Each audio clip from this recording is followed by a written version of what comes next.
अभी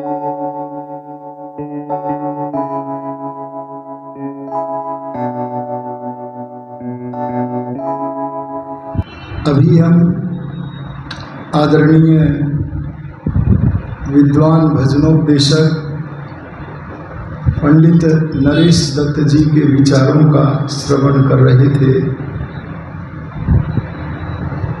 आइए कुछ विचार मैं भी आपके समक्ष रखता हूँ। अभी कुछ समय पहले जब कार्यक्रम का प्रारंभ हुआ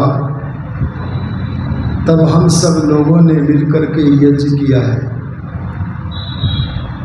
यज्ञ का एक नाम हवन भी होता है।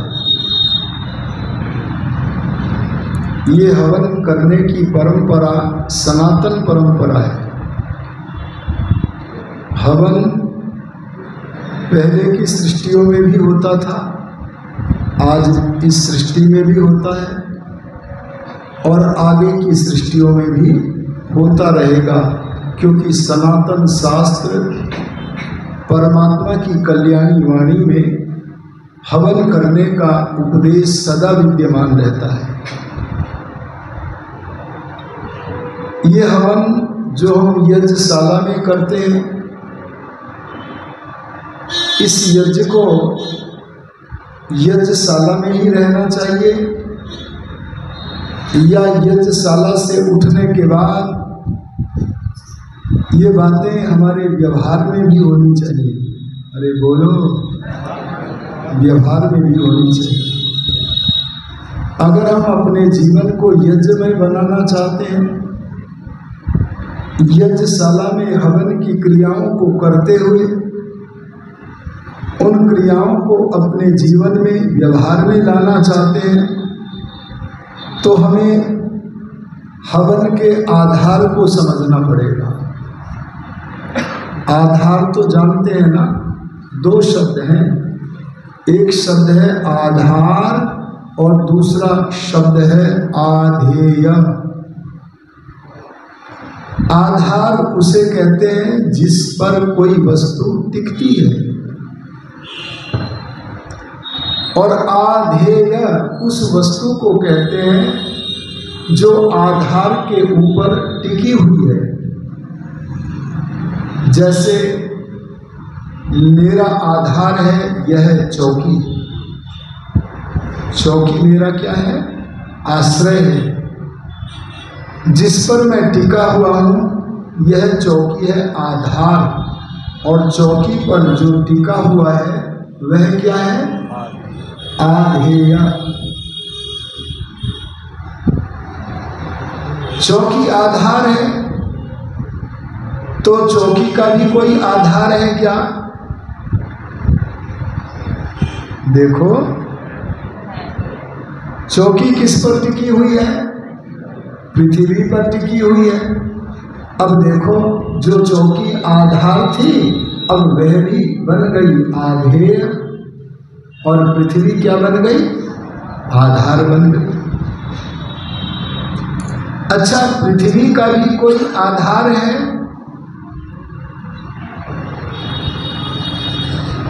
हम लोग वेद में मंत्र बोलते हैं, सदाधार। क्या बोलते हैं? सदाधार पृथ्वी। उस परमात्मा ने अपने शक्ति रूपी हाथों से इस पृथ्वी को धारण किया था, किया हुआ है और सदा करेगा। पहले की सृष्टियों में भी पृथ्वी आदि पदार्थों को धारण करता था, अब भी धारण करता है और आगे की सृष्टियों में भी धारण करेगा। अब आधार कौन हो गया? बोलो, परमात्मा आधार हो गया। और पृथ्वी क्या हो गई? आधार पर आधृत होने के कारण आधेय बन गई। संसार की सभी वस्तुएं आधार भी हैं और आधेय भी हैं। क्यों जी, हैं कि नहीं? आइए अब विचार करते हैं, जो परमात्मा सूर्य का, चंद्रमा का, पृथ्वी का नाना सृष्टि के पदार्थों का आधार है, उस परमात्मा का आधार कौन है? अजी बोलो। परमात्मा सर्वज्ञ है, सर्वशक्तिमान है, सर्वव्यापक है। ऐसे ऐसे गुणों के कारण परमात्मा सबका आधार है, पर अपनी विशेषता के कारण परमात्मा को किसी भी आधार की आवश्यकता नहीं। इस बात को वेदों में पढ़कर, समाधिस्थ होकर, परमात्मा से जानकर, आर्य समाज के द्वितीय नियम में ऋषि दयानंद लिखते हैं, परमात्मा को कोई आधार नहीं चाहिए, अपितु परमात्मा सर्वाधार है। अभी तक के कथन में मैंने दो शब्दों को समझाने का प्रयत्न किया है, और वे दो शब्द आप समझ गए होंगे। जिस पर कोई वस्तु टिकती है वो आधार है। जैसे परमात्मा पर सारी सृष्टि टिकी हुई है तो परमात्मा सर्वाधार है, और जो टिकता है वो क्या है? आधेय। इसी तरह हवन आधेय है, और हवन जिस आधार पर टिकता है उस आधार का नाम शास्त्रों में कहा है हवि। बोलो क्या कहा है? हवन क्या है? मंत्रों का पाठ करना। हवन क्या है? समिधा चयन कुंड में करना। हवन क्या है? आहुतियों को देना। ये इस प्रकार की क्रियाओं के समूह का नाम हवन है। और ये क्रियाओं का समूह जिस वस्तु पर टिकता है, जिसके बिना हवन नहीं हो सकता है, उस आधार का नाम है हवि। ये हवि शब्द तो आपने सुना होगा, हम लोग मंत्रों में बोलते भी हैं, कस्मै देवाय हविषा विधेम। हवि के द्वारा हम परमात्मा की विशेष भक्ति करें। और हवियों को खोल के बताया ऋषि दयानंद से पहले भी एक बहुत बड़े व्याकरण के आचार्य हुए, बहुत बड़ी बुद्धि थी उनकी, कमाल कर दिया। सारे संस्कृत वाङ्मय को 3978 सूत्रों में नियमित कर दिया, बांध करके रख दिया। उस महान आचार्य का नाम है महर्षि पाणिनि। महर्षि पाणिनि आचार्य कहते हैं हवि शब्द के 3 अर्थ हैं। अरे बोलो कितने? नोट कर लेना, 3 अर्थ। कौन कौन से? पहला अर्थ, जो वस्तु दी जाती है, अथवा यह कह लो जो वस्तु देने के योग्य है। आप हवन में क्या देते हैं? घी और सामग्री। अगर आपने घी सामग्री को दे दिया है तो देने के बाद वो घी सामग्री हवि बन गई है। दूसरा अर्थ क्या है? जो वस्तु ग्रहण की जाती है। आपके दिए गए घी सामग्री को कौन ग्रहण करता है? अरे बोलो, अग्नि लेता है। अग्नि ने अगर आपके घी सामग्री को ले लिया है तो आपका घी सामग्री हवि बन गया है। और अगर राख में डाला है तो राख लेती नहीं है, तो न देना बना न लेना बना। लेकिन हवन कुंड के प्रज्वलित अग्नि में अगर आपने सुसमित अग्नि में वह आहुति दे दी है तो अग्नि ने ले ली है, और आपने, यजमान ने, याजक ने दे दी। देना लेना 2 अर्थ हुए। एक तीसरा अर्थ और है हवि शब्द का, और वह अर्थ क्या है? जो वस्तु खाई जाती है। जो वस्तु दी जाती है, ली जाती है, खाई जाती है, अरे बोलो, उस वस्तु का नाम हवि है। आपके दिए गए पदार्थों को कौन खाता है? अग्नि खा लेता है। तो देखो, यहां तो तीनों काम हो रहे हैं। घी सामग्री के विषय में ध्यान से देखो तो देना भी हो रहा है, लेना भी अग्नि के द्वारा हो रहा है, और अग्नि के द्वारा खाकर बहुगुणित करके लोगों को, जलवायु को शुद्ध करके देने का काम भी हो रहा है। ये देना, लेना और खाना, ये तीन अर्थ अथवा कोई भी एक अर्थ जहां घटता है उस वस्तु का नाम हवि। ये हवि के बिना हम हवन नहीं कर सकते। एक बार मैं यज्ञ का ब्रह्मत्व कर रहा हूं, यज्ञ को संपादित करा रहा हूं, तो एक सज्जन पधारे, बोले मेरा मन भी है, आपके वचनों को सुनकर मेरा मन करता है कि मैं भी हवन करूं, क्या मैं भी हवि दे सकता हूं? तो मैंने पूछा, हवि लाए हो? बोला नहीं, मैं तो रीते हाथ आ गया हूं, हवि नहीं लाया हूं। मैंने कहा, हवि के बिना हवन हो ही नहीं सकता है। अरे कुछ तो लाए होगे। तब वह अपना निरीक्षण करता है, अवलोकन करता है और कहता है, मैं न तो घी लाया हूं, न सामग्री लाया हूं। आप पूछते हो क्या लाया हूं? तो मेरी जेब में पैसे हैं, रुपए हैं, बस यही हैं। अरे बोलो, कहीं रुपयों से हवन हो जाएगा? अरे बोलो ना जी, अरे बोलते क्यों नहीं?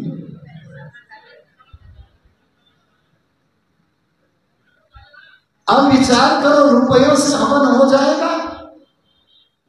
तो मैंने कहा, देखो, रुपयों से सामग्री लाओ, घी लाओ, बोलो रुपयों से हवन हो गया कि नहीं हो गया? उस व्यक्ति को आर्य समाज मंदिर में सत्य सनातन वैदिक धर्म के ऋषिकृत सत्संग आर्य समाज में आकर जब यह पता चला कि रुपये भी हवि होते हैं, तो घर गया और घर जाकर अपने घर के सब सदस्यों को इकट्ठा करके बोला, आज जानकर आया हूं कि रुपये भी हवि होते हैं, चलो आज रुपयों से हवन करते हैं। बोले, ये तो बड़ी पवित्र वार्ता जान के आए हो, चलो आओ आज रुपयों से हवन करें। और उस सज्जन ने अपने घर में एक उत्तम कोटि के महापुरुष को, अच्छा बोलो, महापुरुषों के चित्र लगाने चाहिए कि नहीं? अरे घरों में लगाने चाहिए कि नहीं? आर्य समाजियों को लगाने चाहिए। आओ अरुण जी, आगे बैठ जाओ, आ जाओ। बताओ जी अरुण जी, हमें आर्य समाजियों को घरों में चित्र लगाने चाहिए? देखो मना कर रहे हैं।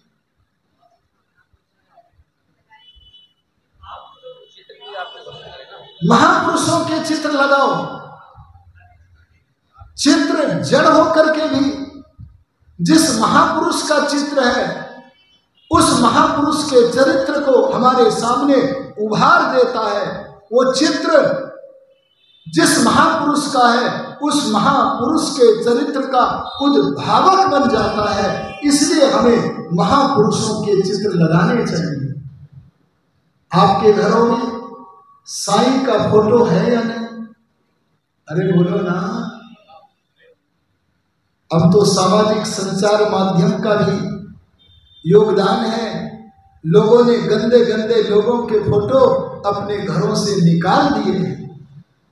एक समय था जब ऐसे ऐसे विद्वानों की लोग सुनते नहीं थे, जब इनकी सुन करके सामाजिक संचार माध्यमों पर लोगों ने यह बताना प्रारंभ कर दिया कि ये साईं कोई राम का अनुयायी नहीं था, कोई वेद का अनुयायी नहीं था, समस्त जीवन मांस खाता रहा, अरे राम की वैदिक संस्कृति का विरोध करता रहा, सदा कुरान का अनुयायी बना रहा, जब ये लोगों को पता लगा तो लोगों ने अपने घरों में से साईं की मूर्ति को, चित्र को निकाल करके फेंक दिया। कितनी अंध परंपरा थी एक समय, और अभी भी बची हुई है कि हम लोगों ने साईं को पकड़ करके साईं के नाम पर मंदिरों को बना दिया। मैं आपसे निवेदन करता हूं, प्रतिदिन हवन करने वाले, ईश्वर की भक्ति करने वाले, ब्रह्मचर्य का सेवन करने वाले, राष्ट्रभक्त अमर क्रांतिकारी राम प्रसाद बिस्मिल का चित्र लगाओ, अरे श्री राम का चित्र लगाओ, अरे कृष्ण का चित्र लगाओ, अरे स्वामी श्रद्धानंद का चित्र लगाओ। देखो आर्य समाजों में चित्र होते हैं, अपने पितरों के चित्र लगाओ, अपने पूर्वजों के चित्र लगाओ, जिससे उनके चित्रों को देख देख कर उनके शुभ गुण हमारे मन में उभरे और हम भी वैसा ही बन करके आगे बढ़े। उस व्यक्ति ने जब आर्य समाज में यह सुना कि रुपए हवी होते हैं, तो उसने अपने घर में श्री राम का चित्र लगाया। अरे बोलो किसका चित्र? श्री राम का चित्र लगाना चाहिए कि नहीं? अरे बोलो, श्री राम नवमी का पर्व आर्य समाज में मनाया जाता है कि नहीं? जो आर्य समाज में सदा आते हैं उन सबको पता है। ये सवाल मैं केवल उन लोगों के लिए पूछ रहा हूं जो नए नए हैं। उन लोगों को पता तो लगे कि विश्व में अगर कोई राम को सही सही जानता है, राम को सही सही कोई मानता है, तो सनातन धर्म के उस महान सत्संग का नाम क्या है? आर्य समाज। कृष्ण को सब नहीं मानते। ये गीत बोल रहे थे, वो मुझे कुछ कुछ याद आ रहा है। वो मधुबन में ये क्या ठानी रे अकेली घेर लई रे, ऐसा कुछ बोल रहे थे। बोलो ये अच्छा काम है क्या? ये कृष्ण नहीं करते थे। अरे कृष्ण के ब्रह्मचर्य को देखना हो तो गीता को पढ़ लेना। कृष्ण महाराज कहते हैं पहले अगले पहिए को रोको। बोले अगला पहिया कौन सा है? बोले मन को रोको।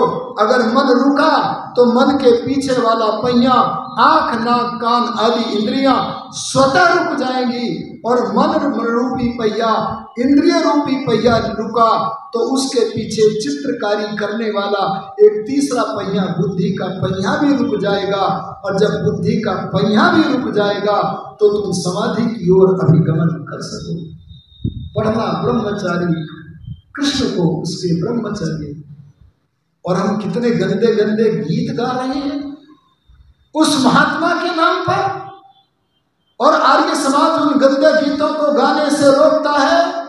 तो वे नकली कृष्ण भक्त आर्य समाज के विषय में भ्रम फैलाते हैं कि आर्य समाज कृष्ण को नहीं मानता है। अरे आर्य समाज में आओगे तो पता लगेगा, आर्य समाज ही है जो सारे के सारे ऋषियों को, मुनियों को मानता है। ऋषि दयानंद से पूछा था तुम कितने ग्रंथों को प्रमाण मानते हो? तब ऋषि दयानंद ने ग्रंथ तो बहुत पढ़े थे, पर उन्होंने कहा मैं वेद आदि संस्कृत के 5000 ग्रंथों से अधिक ग्रंथों को प्रमाण मानता हूं। कितने? इसका मतलब प्रमाण उन्हें माना जिन्हें पढ़ा था, और बहुत सारे पढ़े लिखे ग्रंथों को प्रमाण नहीं भी माना था। कितना देता था।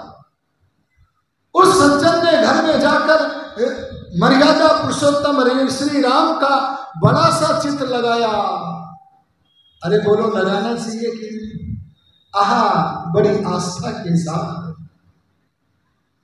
उस व्यक्ति ने उस श्री राम के चित्र के सामने अपनी जेब से रुपए निकालकर अर्पित कर दिए, मानो अपना सर्वस्व दे दिया। अरे बोलो वे रुपए हवी बने कि नहीं बने? अरे बोल दो ना, सब कुछ दे दिया। बोलो हवी बने कि नहीं बने? देखो बने भी कह रहे हैं, नहीं भी कह रहे हैं। आओ परीक्षण करें, बुद्धि जहां साथ दे वही सत्य है। परीक्षण कैसे करें? उस चित्र ने वे रुपए लिए, 1 नंबर तो ये घट गया, लेना तो हुआ नहीं। अच्छा, जब लिए नहीं तो क्या आप दे पाए? अरे न लेना बना न देना बना। अच्छा बोलो, क्या उस चित्र ने खाए? तीनों काम नहीं हुए। और हवन में क्या हो रहा है? हवन में याजक घी सामग्री दे रहा है, परमात्मा की व्यवस्था से जड़ होता हुआ भी अग्नि ले रहा है, और लेकर के खा करके उसे बहुगुण करके, बहुगुणित करके, जल वायु का शोधन करके प्राणियों के उपकार का कारण बन रहा है। इसीलिए हमारे विद्वानों ने कहा, होता है सारे विश्व का कल्याण यज्ञ से, जल्दी प्रसन्न होते हैं। प्रसन्न माने परमात्मा कभी अप्रसन्न नहीं होते। यहाँ प्रसन्न होने का अर्थ लगाना ऋषि दान भी कहते हैं पंचमायुध विधि में, कि परमात्मा उन मनुष्यों पर अत्यंत प्रसन्न होता है जो प्रतिदिन यज्ञ करते हैं। यहाँ प्रसन्न होने का अर्थ जो संस्कृत के ज्ञाता है वे बताएंगे। यहाँ प्रसन्न होने का अर्थ है जो प्रतिदिन हवन करते हैं वे परमात्मा का प्रसाद प्राप्त करने के अधिकारी बनते हैं। इसीलिए प्रतिदिन यज्ञ करो। कितना समय लगता है? 10 से 15 मिनट। अजी बोलो कितना? मैं ये उपदेश इसलिए कर रहा हूं, मेरे घर पे वर्षों से प्रतिदिन यज्ञ होता है।